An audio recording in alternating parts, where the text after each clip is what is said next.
আসসালামু আলাইকুম viewers, welcome to momos kitchen. আমার আজকের রেসিপিতে থাকছে খুবই সহজ এবং মজাদার চিংড়ি মাছের দো পেঁয়াজা তৈরি। বাঙালিদের একটি প্রিয় খাবার হচ্ছে চিংড়ি মাছের দো পেঁয়াজা। পোলাও এবং গরম গরম ভাতের সাথে এই চিংড়ি মাছের দো পেঁয়াজাটা খেতে দারুণ লাগে। আজকের রেসিপির জন্য এখানে আমি 300 গ্রাম চিংড়ি মাছকে কেটে ধুয়ে পরিষ্কার করে নিয়েছি। দিয়ে দিলাম স্বাদমতো লবণ আর দিয়ে দিলাম হাফ চা চামচ পরিমাণ হলুদের গুঁড়া। এখন আমি হাত দিয়ে ভালোভাবে মিশিয়ে নিচ্ছি। প্রথমে আমি চিংড়ি মাছগুলোকে সামান্য ভেজে নেব, এই জন্য আমি লবণ আর হলুদ মেখে নিলাম। এ পর্যায়ে চুলায় একটি প্যান বসিয়ে এর মধ্যে মাছ ভাজার জন্য কিছুটা তেল দিয়ে দিলাম, আর তেলটা সামান্য গরম হতে আমি মাছগুলোকে দিয়ে দিলাম। মাছগুলোকে খুব বেশি সময় ধরে ভাজতে হবে না, প্রায় 3 মিনিট সময়ের মতো আমি মাছগুলোকে ভেজে নিচ্ছি। মাছের এক পাশ ভাজা হয়ে গেছে, এখন আমি মাছগুলোকে উল্টিয়ে দিচ্ছি। যারা অন্য কোনো মাছ খেতে পছন্দ করেন না তারাও কিন্তু এই চিংড়ি মাছটা খেয়ে থাকেন। মাছের এক পাশ উল্টিয়ে দেওয়া হয়ে গেছে, এখন আমি মাছের অপর পাশটাকেও প্রায় 1 মিনিট সময়ের মতো ভেজে নিচ্ছি। চিংড়ি মাছের দো পেঁয়াজা তৈরি করা খুবই সহজ, আর আমার মনে হয় এই রান্নাটা সবাই কম বেশি জানেন। তারপরেও যাদের একেবারেই রান্নার আইডিয়াটা নাই তাদের জন্য এই রেসিপিটি শেয়ার করছি। মাছগুলো ভাজা হয়ে গেছে, এখন আমি তুলে নিচ্ছি। মাছগুলো তুলে নেওয়া হয়ে গেছে, এখন আমি একই প্যানের মধ্যে দিয়ে দিচ্ছি আরও 3 টেবিল চামচ পরিমাণ রান্নার তেল।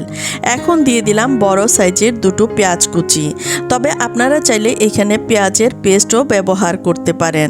পেঁয়াজগুলোকে আমি নরম করে ভেজে নিলাম। এখন দিয়ে দিলাম 1 চা চামচ মতো আদা রসুনের পেস্ট, আর এই মশলাটার কাঁচা স্মেলটা চলে যাওয়া পর্যন্ত মশলাটাকে ভেজে নিচ্ছি। মশলাটা ভেজে নেওয়া হয়ে গেছে, এখন আমি এর মধ্যে দিয়ে দিচ্ছি স্বাদমতো লবণ, দিয়ে দিচ্ছি হলুদের গুঁড়া 1 চা চামচ পরিমাণ, মরিচের গুঁড়া দিয়ে দিলাম 1 চা চামচ পরিমাণ, আর দিয়ে দিলাম জিরার গুঁড়া 1 চা চামচ পরিমাণ। এখন দিয়ে দিলাম 3 থেকে 4টি কাঁচামরিচকে ফালি করে। আমি সবগুলো মশলাকে মিশিয়ে নিলাম। এখন আমি এর মধ্যে দিয়ে দিলাম সামান্য পরিমাণ পানি, আর এই পানিটা দিয়ে আমি মশলাগুলোকে কষিয়ে নিচ্ছি। এখন দিয়ে দিচ্ছি 2টো টমেটো কুচি। টমেটোটাকে মশলার সাথে নেড়েচেড়ে মিশিয়ে নিচ্ছি, আর ঢাকনা দিয়ে ঢেকে মশলাগুলোকে কষিয়ে নিচ্ছি। মশলার তেলটা ছেড়ে আসা পর্যন্ত আমি মশলাগুলোকে কষিয়ে নেব। আমি ঢাকনা দিয়ে ঢেকে 2 থেকে 3 মিনিট সময়ের মতো রান্না করে নিলাম। ফিরে আসলাম 3 মিনিট পর। দেখুন তেলটা ছেড়ে এসেছে, আর মশলাটাও কষানো হয়ে গেছে। এখন আমি আগে থেকে ভেজে রাখা চিংড়ি মাছগুলো দিয়ে মশলার সাথে মিশিয়ে নিচ্ছি। মশলার সাথে মাছগুলো মেশানো হয়ে গেছে, এখন আমি এর মধ্যে দিয়ে দিচ্ছি নর্মাল তাপমাত্রার 1 কাপ পরিমাণ পানি, আর পানিটা দিয়ে আমি আবারও ভালোভাবে মিশিয়ে নিচ্ছি। মেশানো হয়ে গেছে, এখন আমি ঢাকনা দিয়ে ঢেকে প্রায় 3 থেকে 4 মিনিট সময়ের মতো রান্না করে নিচ্ছি। ফিরে আসলাম 4 মিনিট পর, আর এরই মধ্যে আমি আরও একবার নেড়ে দিয়েছিলাম। আমি রান্নার শেষ প্রান্তে চলে এসেছি।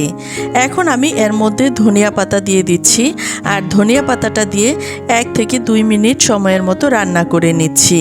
এইভাবে যদি চিংড়ি মাছের দো পেঁয়াজাটা তৈরি করে নেওয়া হয় তাহলে পরিবারের ছোট বড় সবাই কিন্তু খুবই মজা করে খাবে। এখন আমি চুলার জাল বন্ধ করে দিচ্ছি, আর এরই মধ্যেই তৈরি হয়ে গেল আমার সুস্বাদু চিংড়ি মাছের দো পেঁয়াজার রেসিপিটি। আশা করছি আমার আজকের এই ভিডিওটি আপনাদের অনেক বেশি ভালো লেগেছে। রেসিপিটি যদি ভালো লেগে থাকে লাইক, কমেন্টস এবং শেয়ার করতে ভুলবেন না। আবারও দেখা হবে নতুন কোনো রেসিপিতে। সে পর্যন্ত সবাই ভালো থাকুন, সুস্থ থাকুন। আজ এ পর্যন্তই। আল্লাহ হাফেজ।